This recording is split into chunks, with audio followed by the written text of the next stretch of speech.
Hello દોસ્તો, welcome to my YouTube channel સોરઠની રસદાર લોકવાર્તાઓમાં. મિત્રો, આજે આપણે વાત કરવાના છીએ કોંધલજી મીરના ઇતિહાસ વિશે, જે 400 વર્ષની જૂની એક વાત છે. તે વખતે હજુ ઢાંક અને ગુમલી નગરની દેવભૂમિકા જેઠવા રાણાઓના હાથમાં હતી.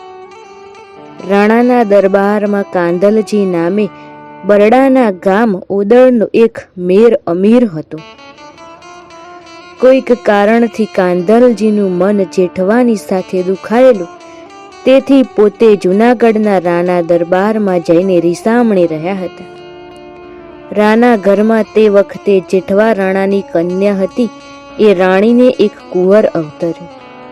રાતે તે હઠ લીધી કે જેઠવાની પાસેથી કુંવર છેડામાં ઢાંક શહેર લેવું. જેઠવો વિચારમાં પડ્યો, પોતાની પુરાતન રાજધાની ઢાંક કેમ અપાય, જેને ભીતડે નાગાજણ બાપુએ શાલિવાહનની સતી રાણીના હાથની સાનાની ગાર કરાવેલી હોય. એ દેવતાઈ નગરી ઢાંક કેમ દેવાય? જો પૂર્વજ દેવે ભાટને માથાનું દાન દીધું, જો મસ્તક વિનાનું દળ લડ્યું, મુંગીપુરના ધણી શાલિવાહન જ્યાંથી બોઠો પડીને ભાગ્યો, એ અમરભૂમિ ઢાંક કેમ અપાય? 500 વર્ષની બંધાયેલી માયા મમતા તોડવાનો વિચાર કરતા જ જેઠવાની નસો તૂટવા લાગી. બીજી બાજુ જમાઈના રીસામણાનો ડર લાગ્યો. દીકરીના દુઃખની ચિંતા જાગી. રાના હુમલાની ફાળ પેઠી. આખરે જેઠવાને બારી સૂજીને લાગ્યું કે કાંધલજી મારી આબરૂ રાખશે. રીસાય તો છે, ઢાંકની બેઆબરૂ એ નહીં આકે. માતાની લાજ જાય ત્યારે દીકરો રીસાઈને બેઠો નહીં રહે. એણે રાને કહેવાયું, અમારા કાંધલજી ભાઈ ત્યો છે, આ બાબતમાં એ જે કરે તે અમારે કબૂલ રહેશે. રાને તો એટલું જ જોતા કહ્યું, કાંધલજી તો આપણા આશરે જ છે ને, એ બીજું બોલે નહીં. એવો વિચાર કરીને કચેરીમાં કાંધલજી ભાઈને રાણાનો કાગળ વાંચ્યો. વાંચીને ગર્વથી પ્રેમથી ભક્તેની કાંધલજીની છાતી એક વેત પહોળી થઈ ગઈ અને એના અંગરખાની કસો કડકડ તૂટવા લાગી. અંતર્યામી અંતરમાં બોલી ઉઠ્યો, વાહ મારા ધણી વાહ! તે તો મને ગિરનારની આંગણે ઉજળો કરી બતાવ્યો. કેમ કાંધલજી? રાહે હસીને પૂછ્યું, જોયા તમારા જેઠવાના જોર? દોડી સાગરના ફીણ જેવી દાઢી ઝાપટીને કાંધલજી બોલ્યા, બાપ, મારો ધણી તો ગાંડિયો છે, ઢાંક તો અમારી માં કહેવાય. એને જવાબ દેતા ન આવડ્યું દીકરાના માંગ હોય, પણ માના માંગા ક્યાં દેખાય છે? એટલું બોલતા તો એની આંખમાં અંગારા મેલાઈ ગયા.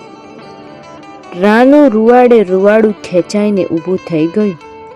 એણે કહ્યું, કાંધલજી, જૂનાગઢના રોટલા બહુદી ખાધા, હવે ભાગવા માંડે. 3 દિવસની મહેતલ આપું છું. ચોથે દિવસે તું જો હોઈશ ત્યો ઝાલીને તારા પ્રાણ લઈશ. કાંધલજી ઊભા થયા. ભેટમાં તરવાર હતી. તે ખેંચી કાઢીને એની પીછેથી તે ભોય ઉપર 3 લીટા કર્યા. એક લીટો તારા કરતો ગયો અને રાની સામે જોઈ બોલતો ગયો, આ 1 દિવસ, આ 2 દિવસ અને આ 3જો દિવસ. જૂનાગઢના રાહ, તારી મહેતલના 3 દિવસ પૂરા થઈ ગયા.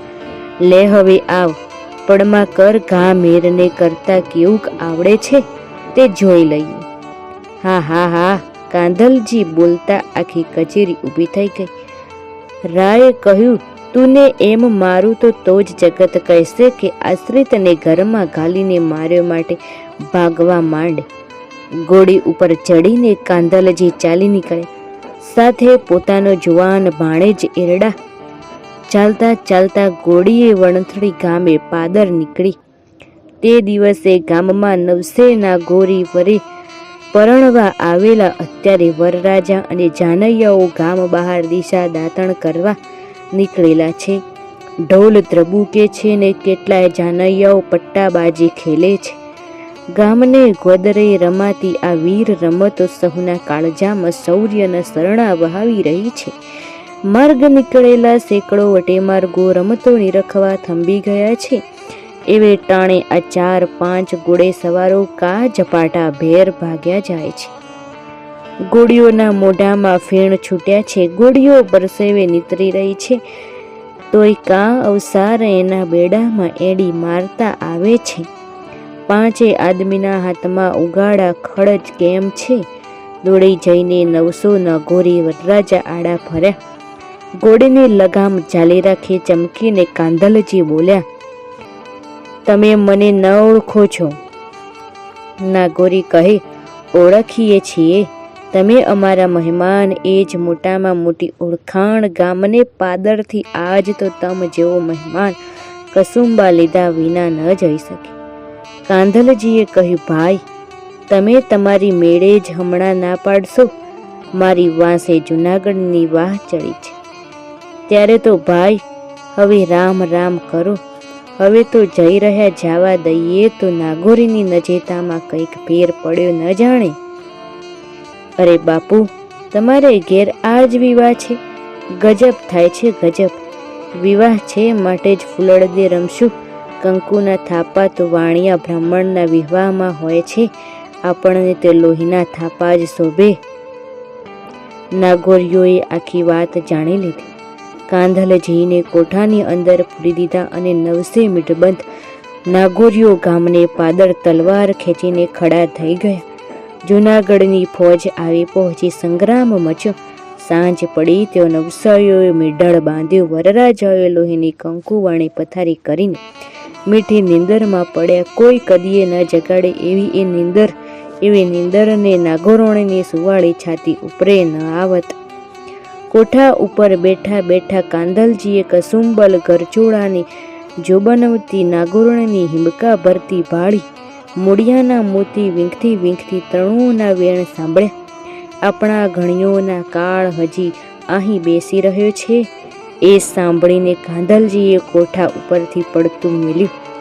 તલવારની ગાળાચી કરી પોતાનું માથું ઉતારીને નીચે મૂકી 2 ભૂજામાં 2 તલવારો લીધી અને ધડ ધીગામણા ઉતર્યું. લશ્કરને એક ગાવ સુધી તગડ્યું. સીમાડા માથે કોઈ ગણીનો ત્રાડકો નાખી ધડને પાડી અને માથું દરબાર ગઢમાં રહ્યું. તું કાંધલજી કાટક્યો ફોજા અંગ ફેલે, કાળુ ઓત મીઠો કિયો ઘોડા અંગ ઘેરે.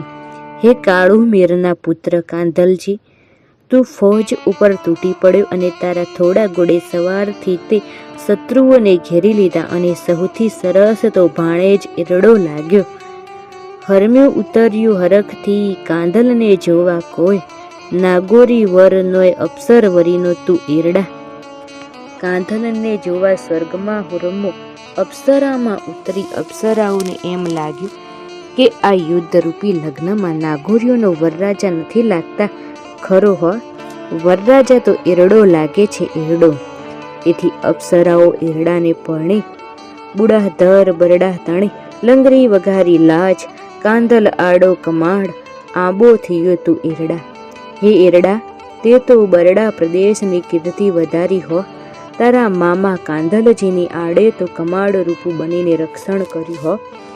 ત્યારે કાંધલજીનું માથું વણથળીના દરબાર ગઢમાં પૂજાય છે અને ધડની ખાંભી સીમાડે પૂજાય છે. રાએ કાંધલજીના માથામાં ઉબેણ નદીને કાંઠે જમીન આપી હતી. તે જમીન અત્યારે નાગોરીઓનો વંશજ કોઈ મુંજાવર ભોગવે છે. કાંધલજીના વંશજો જો દર વિવાહે એક કોરી પાલવું કર નાગોરીના વંશજોને બાંધી આપેલો છે અને પોરની સાલ સુધી એક ફકીર કાંધલજીના વંશજો ઓડદરિયા મેરો પાસેથી પાવલું પાવલું કર ઉઘરાવી ગયો છે. હે દિગાણા, પછી નાગોરીઓ અને મેરો બંને લોહી ભાઈઓ કહેવાય છે. કાંધલજીના વંશજો હજુ ફટાણામાં છે. તેનું ફળ્યું તે જીફળ્યું કાંધલજી અદ્યાહાર કહેવાય છે. મિત્રો, આ હતો કાંધલજી મીરનો ઇતિહાસ. વિડીયો પસંદ આવે તો વિડીયોને લાઈક, શેર, કમેન્ટ કરજો અને ચેનલમાં નવા હોય તો તો ચેનલને સબસ્ક્રાઈબ કરજો. ધન્યવાદ.